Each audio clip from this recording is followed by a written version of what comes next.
Star Rail Part 2, baby. Who's surprised? I know I'm surprised. But alas, my journey on the Astral Express has indeed continued. But if you have eyes and you watched the last video, I'm sure it was pretty obvious that I thought Belobog was a bit of a snooze fest. So you'd think I wouldn't exactly be jumping at the thought of starting the second planet. But I mean, the game was literally just letting me start it. No annoying adventure and grind every 2 seconds? Am I seeing this correctly? And I mean, could I really just judge a game based off the beginning? Cause if I did that with Genshin, yeah, this channel wouldn't exist, alright. And I obviously couldn't ignore how much I genuinely loved the way the game looked, 99% of the characters, and of course the music. So would it really just hurt to, dip my feet into the second planet? Just see how it feels before I fully jump in? And well, let's just start before I spoil everything. So literal seconds after finishing the Belobog story, we quickly get thrown into a cutscene where we see this scary looking man entering a prison. But more importantly, did we just see Dan Heng tweaking? I'll be there soon. My interest is piqued, alright. I never thought we'd see this man tweak. But to be fair, if someone as horrifying as this considered me an op, I'd be freaking out a bit more than Mr. Dan Heng here. Anyways, this is when I realized you can actually go inside of March's room and oh my god, this is my room now. Sorry March, you can go share with Dan Heng or something. But what's up with the random assortment of photos on her wall? Like the Japard photo, I understand. But the monster that tried to kill you? And your own assault attempt? Yeah, someone call the authorities. But more importantly, it's time to finally reveal our next location. So let's count down together, everyone. 3, 2, 1. That's definitely not a planet. Is it just me, or did the vibes get a little awkward? And why do Himiko and Kafka low-key have beef? No need for the mysterious introduction, Stellaron Hunter. Himiko, correct? Even if it was only on a corporation wanted poster. Like, let me get some popcorn first, ladies. But basically, Kafka here wants us to change our destination, and of course we say no, but Have you guys heard of the Luofu? she doesn't care. So what do we know about the Xianzhou Luofu? Apparently it's not an actual planet, but a ship? And a Stellaron just burst there. Shocker. And Dan Heng is banned from the Luofu? How are you banned from a whole planet? And lastly, her companion blade is stuck there. Wait a minute, that's the guy from Dan Heng's dream. But why does he look so goofy? So basically, this master manipulator just happens to stumble upon here. Then starts giving us reasons to go to the Luofu which only sound beneficial for her? Surely no one in their right mind will agree to this, right? I didn't put my hand in because March told me not to, just for her fake ass to vote anyways. Yeah, not very girl power of you, March. And this is when I realized that the Trailblazing Trio is not a permanent trio, because what is joining us? Okay, buddy. So after sharing my sorrowful goodbyes with Dan Heng and Himiko, we prepare to embark on our next journey. But first, some inspirational trailblazing quotes from Mr. Yang. Explore, understand, establish, and connect. Yeah! So we pull up to the Xianzhou and wow, such a bustling and busy environment. But soon enough, we run into this really pretty furry and she's a businesswoman, alright. Calling us benefactors is crazy, but hey, she's got money on her mind and I respect the hustle. The furry is named Jing Yuan, and you know me, I gotta impress the ladies, so I introduce myself very casually.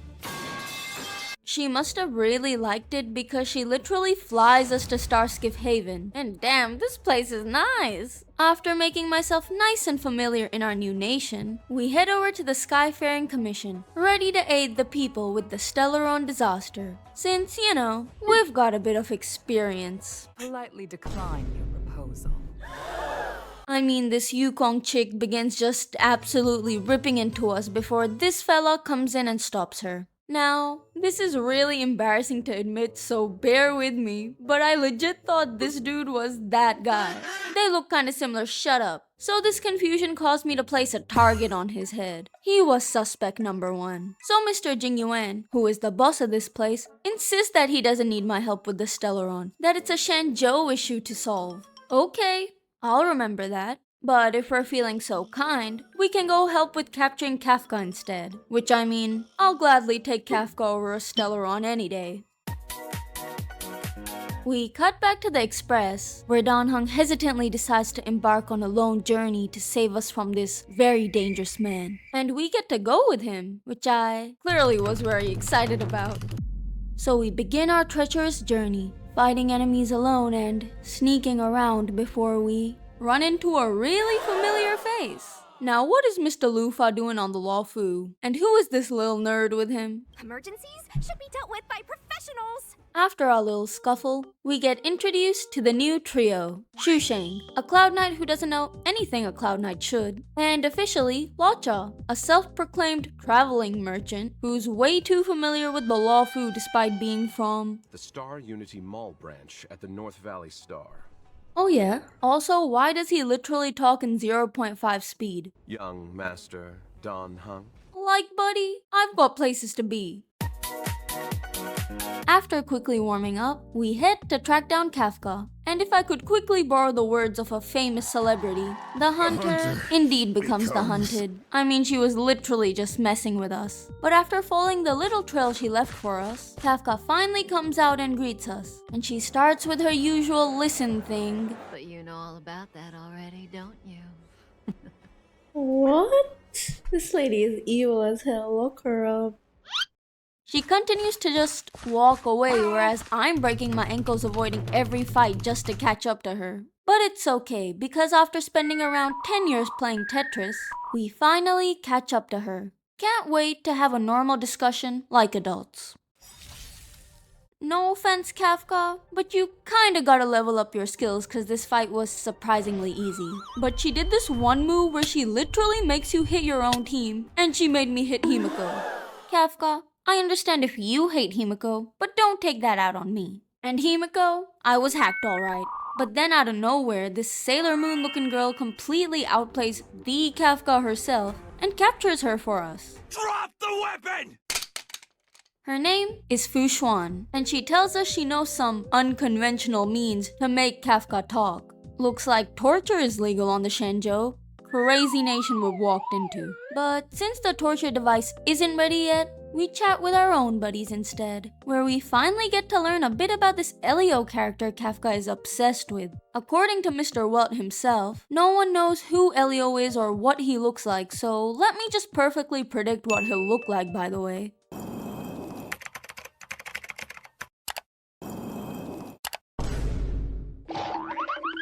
After questioning our own existence, we take a stroll before this Cloud Knight legit starts tweaking right in front of us. But it's okay, because this little girl just jumps in and tells us to make them all lie down. So we do make them lie down, without Himiko because she too was lying down. Anyways, this little girl is called Bailu, and we start asking the important questions. Is your dad around?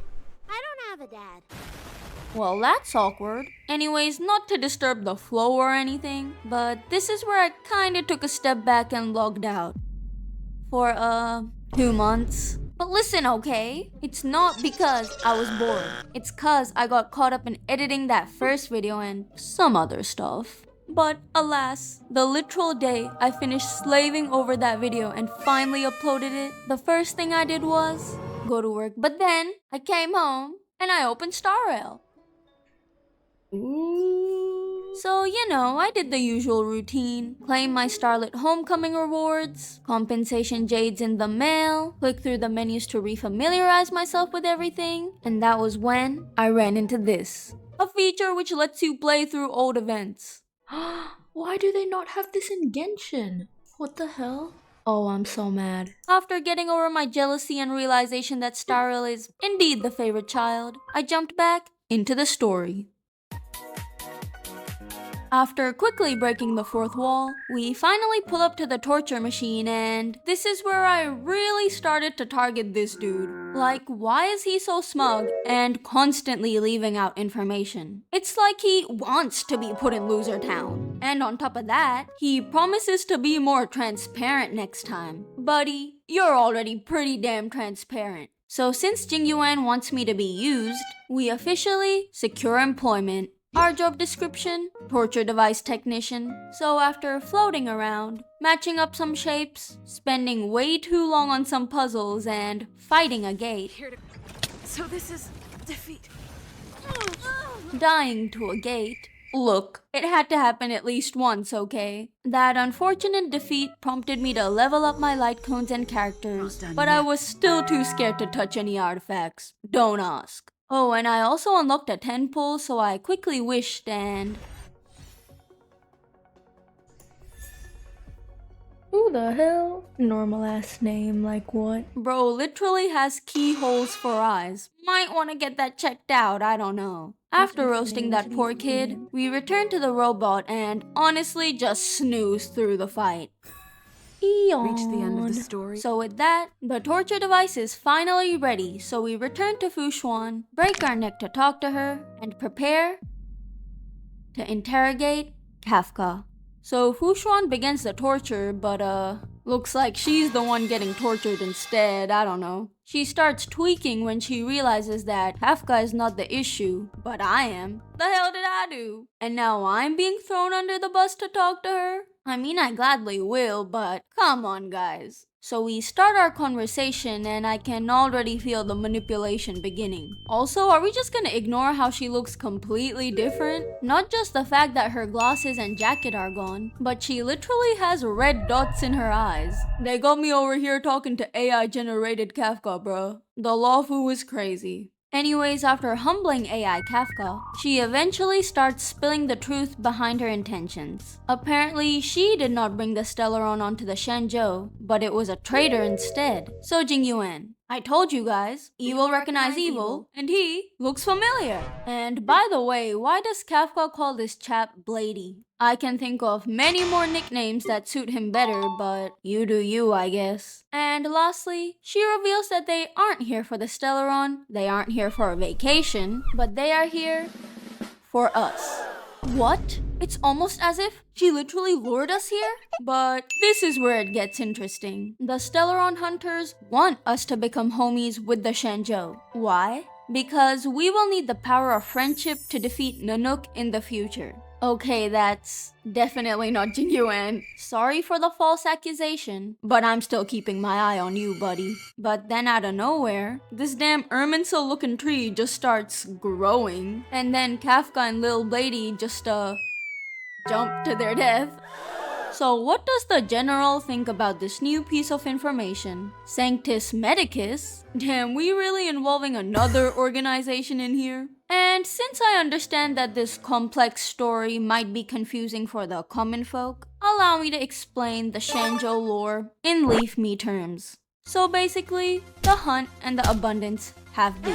Can we please report on this? If we time travel back, the ancestors of the Alliance were bored and were like, damn, I wish I was immortal. So then the Abundance and their leader, Yoshi, heard this and were like, okay, here's a tree. Now although this tree did initially grant them immortality, it was actually a curse. So another third party, the Hunt, got involved and cut down the tree. And now, back to the present. The Alliance loved the Hunt for their act of deforestation and now hate the Abundance. Now that we all know what the hell is going on, Jing Yuan invites us to help seal the Stellaron. Wait a minute, I thought you guys were the ones who didn't want our help with that. What was Miss Yukong saying a while ago? But more importantly, Himiko sends me a message. What's up with her millennial status though? Don't talk to me without my morning coffee. Himiko, I'll kill you. Anyways, this is kinda where I took a break from the story and had this sudden urge to actually build my characters. Yeah, I know. Crazy. I was leveling up traces, which are like talents but a spider web instead. That's pretty cool, alright. All those extinguished cores I was hoarding kinda came in clutch, so thanks, past me. You're kinda goated. So I continued farming for mats using my Trailblaze power, and I just gotta say, this auto battle feature is pretty damn lit, alright. I can for real just edit or go cook up some food while my characters slave away, lacking autonomy to even exist freely for a moment. It's awesome. What's on the agenda today, Fushuan? Head over to the Alchemy Commission and help out? Okay. So we do some important things such as pose with a Kafka wanted poster and attempt to break into the commission. Then after street interviewing some people, we legally enter the commission where we meet a really interesting man. What's happening? His name is Master Gongshu, aka the GOAT. So we go with him to get a better look at his prized furnace and hell no. And of course we gotta fight this thing. But this damn deer just kept healing itself. Sorry buddy, but we've already established that enemies can't heal, only I can. So we pull a strategic retreat, zap down its roots, and then prepare to... Shut up. Please never do that again. Thank you, March. So we approach the deer again, ready to face up this abomination. And considering the fact that there's already 2 plants present on the battlefield, surely this distinguished deer would not spawn another. Another one, thank you. Oh my Another one, thank you. god. Stop with the branches. I can't. It became an inescapable cycle. I finally kill the branches thinking he's done. Then he stomps his hooves and spawns a million more. Leave me. Surely the deer does not spawn that many branches. Surely you exaggerate for the video. He spawned 16 branches. How about you fight me with your bare paws, huh? But it's fine, because I've evolved from the past me, and I don't die anymore. This fight was done first try. Yeah, thank you for the claps. And now with this formidable foe down, Mr. Gongshu shares his goodbyes. Yeah, Tingyun, I think I saw. So after saving the Alchemy Commission, we begin to head towards the Ambrosial Arbor. And this is where I was feeling a little dapper. I was going out of my way to fight every enemy.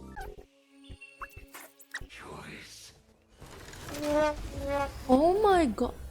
Doing all the puzzles, and I finally leveled up my first artifact. Why, you may ask? Because I was finally feeling brave enough to attempt these strong guys after my first fail. And guess what? It was light work, no biggie. But then I logged out for 2 weeks. Look, I got busy editing this video now, okay? I can't manage my time well, we know by now. But when I logged back in, there was a pretty important sounding update. So I started exploring what's new, aka Harmony Trailblazer who throws a hat. This is a pretty good contender for the bat, alright, but I still went back, I'm loyal. And new banners, which is where I decided to add a new goal to my list. I will get Ruan Mei. I mean, she's pretty, increases speed, which you guys taught me is really important, and she plays a banjo? Yeah, I'll take one Ruan Mei, please. I had around 50 pulls saved, so I decided, let's just spend it all. Surely my amazing luck will come in handy like always, right?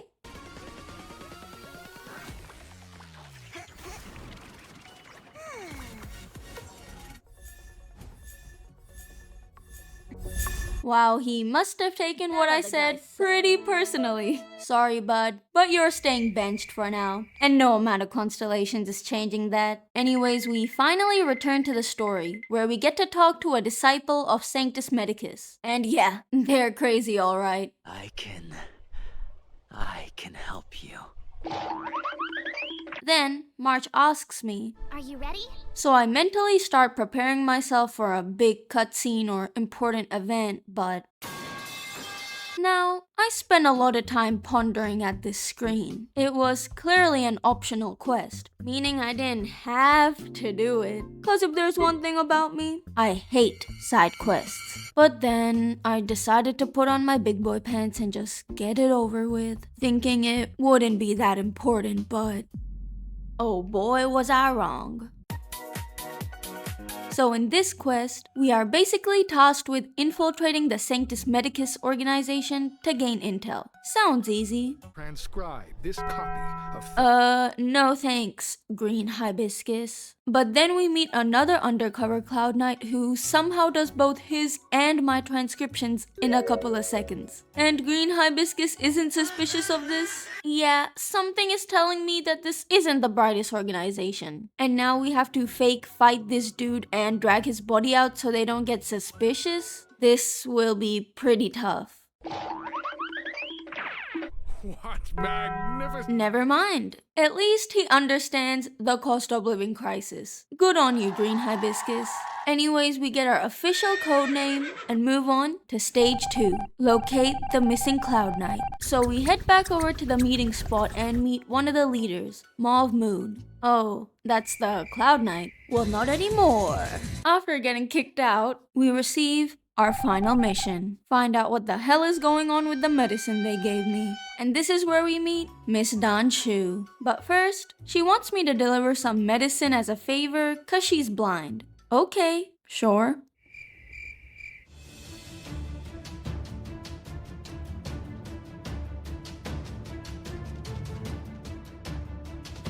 Look, if Hoyoverse tempts me with funny dialogue options, who am I to resist? Okay, we finally help the girl and Danshu wants to talk to her. You know, blind person to blind person. You know, maybe she's gonna share some inspirational and motivational words to really cheer up this bullied girl.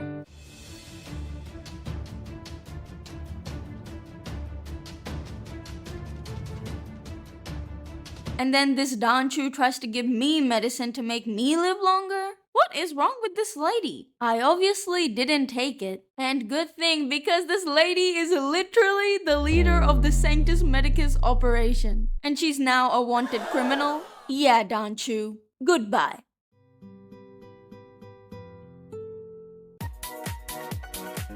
We begin heading closer to the Arbor, where apparently the Sanctus Medicus people have overtaken that big mansion and turned it into a big incense Mara machine. But how convenient! We are immune to this dangerous smoke. So we head down, turning off the smoke machines one by one before we run into Danshu. Yeah, her criminal history goes crazy. I kinda regret letting her go earlier, but I guess that didn't really matter because we have to fight her anyways. And as I predicted, we kinda snooze our way through this battle. No offense, Danshu, but I know a weak soul when I see one. But then she starts talking about some other third party. Phantylia, Lord Ravager. Wait a minute, isn't that the Antimatter Legion? And Tingyun, why are you looking so scary? Dismantling the Xianzhou? Aren't you from the Xianzhou?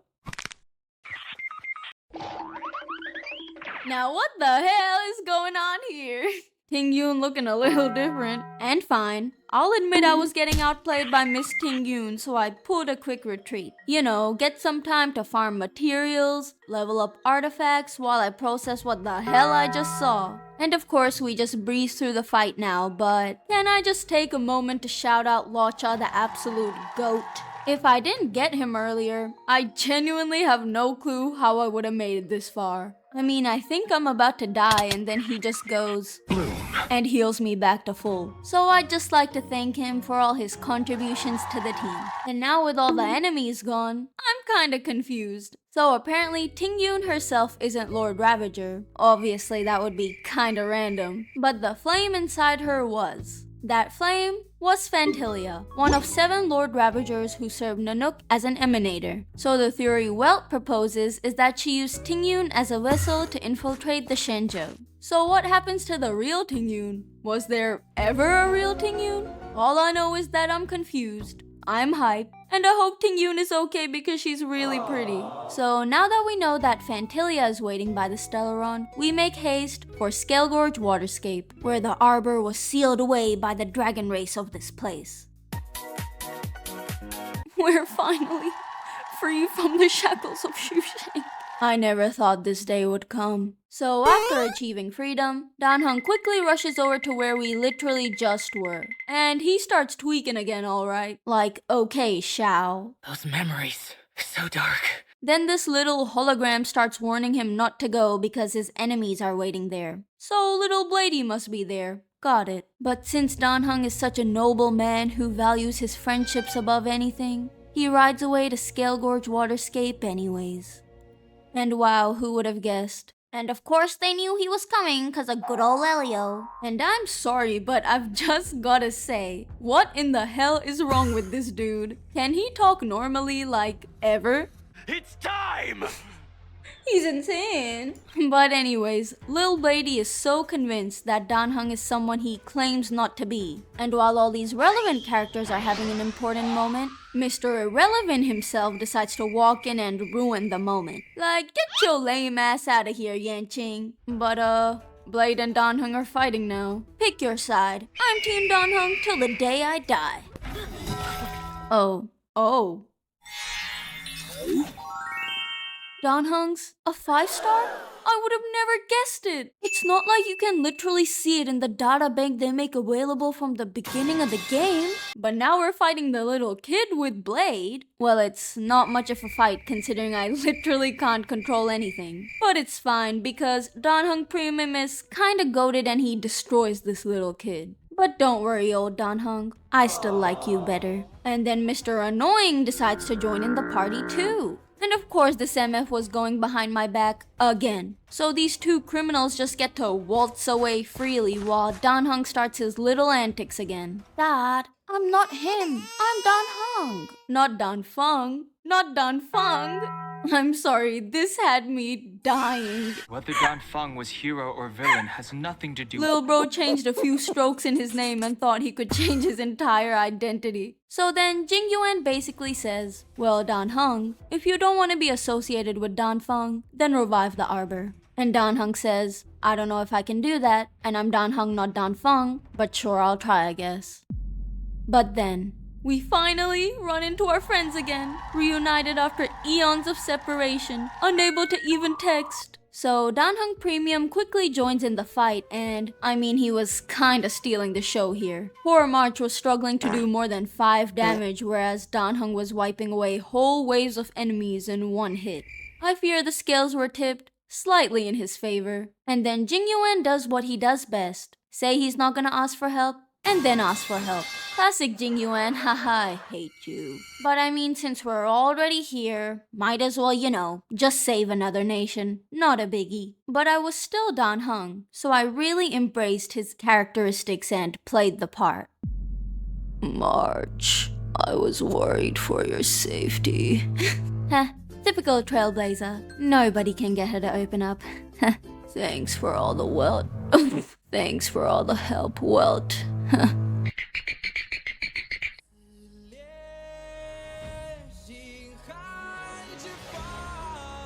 So after Dan Heng successfully channels his inner Dan Feng and revives a whole ass city, we must now clear the path to the Arbor by finishing 3 puzzles.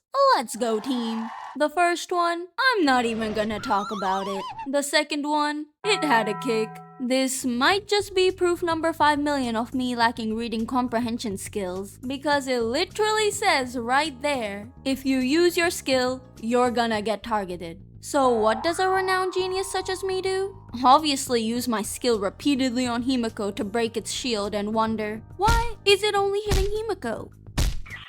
So just make sure to always read if you don't want to end up like me. Then we dilly-dallied to the last one, which presented us with some ancient slates. Upon my initial analysis, I assumed the order was symbolized by the amount of people in each slate, so I tried that, but it didn't work. But let's be honest, I wasn't in the mood to sit through all these explanations, so I used this really good technique called guessing, and it's just too easy, honestly. If the Genius Society is interested in contacting me, please hit me up. But now, the path is finally complete, so I stopped for a moment just to take it all in, because I knew this was the end. We have to take Jing Yuan with us? Whatever. We have more important things to worry about, such as Phantylia literally turning into this. I think it's over for us, gang. Her moves include the fan, the flick, and the flower. A pretty formidable enemy, alright. but Jing Yuan still made sure to roast her. I'll give it to you, buddy. That was kinda funny. And this fight actually cut it pretty close. But of course, Locha the goat carried us once again. But in Phantylia's final phase, she was legit about to turn Jing Yuan into a Void Ranger. But Dan Heng wasn't very happy about that, so he waits till Phantylia is inside of Jing Yuan and then stabs him. Which by the common sense theory means that it was actually Phantylia who got stabbed, resulting in our victory. After that epic battle, I think I owe an apology to Mr. Jing Yuan. I really thought he was gonna be a traitor or some sort of evil guy, but through this fight, I could see that he actually really does care about the Xianzhou, and that he's honestly a bit of a baddie. Pawn of destruction. Ooh. So after that really long adventure, my phone was kinda blowing up. Can't help being popular. Let's check what messages I got. I was trying to decline, but she persisted, okay? And of course, the second I walk in, she starts with her little Elio speech. This is why I didn't want to help you, Kafka. I want to spend time with you, but you're always talking about Elio this, Destiny that. Shut your mama up, bruh. It's not that I can't let it go. Seems like you can't let it go, buddy. I don't know. To fully end off the main Luofu story, we hold a traditional funeral for Ting Yun, receive a get-out-of-jail-free card from Jing Yuan, and return home, back to my queen. Time to put my feet up before Pentaconi. This time, we will put the abundance in their grave. Now who the hell? To wrap up my opinion quickly, the Luofu Blue Bellabog, out the damn water. Was I often confused? Yes. Did I enjoy it a lot? Yes. These two truths can indeed coexist. I still don't understand anything about Blade and why he always talks like he's dehydrated. Also, what the hell happened to Ting Yun? Is she for real dead? And Locha, he is abundance but wants to destroy abundance? Look man, I don't know. But I do know I had lots of fun playing through the Luofu story. I loved how involved the Stellaron hunters were, the plot twists, and the cutscenes. I don't know what the gang thought of it, but if I had to estimate, here. And of course, my rating? A respectable 4. But if you are an observant individual, you might be wondering, leave me. This seems like the end of the video, but there's still more runtime. What a great observation. This is because I actually continued playing the game? What? During Bellabog, I was avoiding gameplay like the plague. But now I was actually feeling more interested in building my characters and exploring the other things to do. So let's quickly speedrun through the notable things I completed. I returned to the combat tutorials and mentally prepared myself to try and complete this one. I tried playing smartly, only using my ultimates when his toughness was up to cancel this move. But even when I did that, he just wouldn't die. I broke the shield 4 damn times, why is he not dying? And don't try to tell me to read the hint. All it told me to do is use Shu Shang to break the enemy's weakness. Is this not Shu Shang? Did she change her name? But I'm past my rage quitting days, so I put on my big boy pants and tried again. And again. But somehow on my millionth attempt, it just randomly died. I wasn't even happy about it because I don't know what I did differently. Is it because this little thing somehow outlived it? I don't know, man, but at least I can stop tryharding over a tutorial. Then, I finished the rest in a breeze. And would you believe it? The other tutorials were actually informative. I learned about follow-up attacks and how they're triggered, so Himiko doesn't just randomly saw the enemies when she feels like it. The more you know. Then I quickly leveled up my world to level 2 and returned to Kafka's quest, which just felt like those middle school Instagram stories. Rate me out of 10? First impressions? Was it extremely childish? Yes. Did I enjoy it way too much? Shut up. But the highlight of this quest, this little idiot. Only God knows how many attempts this stupid fight took me. Look, I'm not the sharpest tool in the shed, so every time I died, I just upgraded the same characters, then tried again. But instead of it becoming easier, it became harder. How does that even make any sense? But then I remembered, wait, I have more than 4 characters. but I had no resin left to build them. At least that was what I thought before my eyes went to this. Reserved Trailblaze Power. Upon my inspection and research, it just seemed like resin which overcaps, but this seems way too good to be true. But I used it anyways to unbench my Dr. Ratio and literally completed it first try. I hate myself. And then after I literally just went through hell and back to save her, Kafka left me alone with this man. Anyways, I also became obsessed with combat because of the memory hall. And by the way, this was all being done to earn jades for Ruan Mei. And eventually... Please, oh my god. No! I know I said I liked you, but come on, man. But whatever, he was actually pretty useful for when I needed 2 teams, so... I also did a few more quests and I genuinely enjoyed all of them. Notable ones include Ruan Mei's quest,